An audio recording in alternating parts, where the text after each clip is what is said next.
কোন মুসলিম যুবক কি ফজরের আজান শুনে নামাজ না পড়ে ঘুমাতে পারে?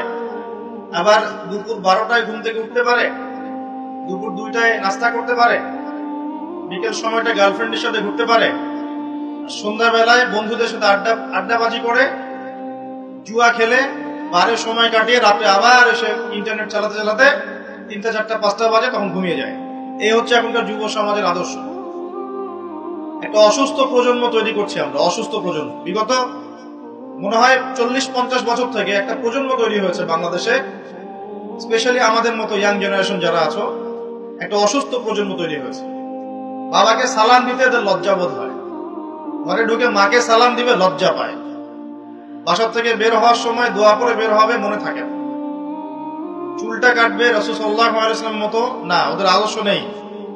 ড্রেস আপ, গেট আপ, পোশাক আশাক হবে ইসলামিক লেবাস, ওদের লজ্জা লাগে, মনে হয় যেগুলো এই যুগে মনে হয় চলে না।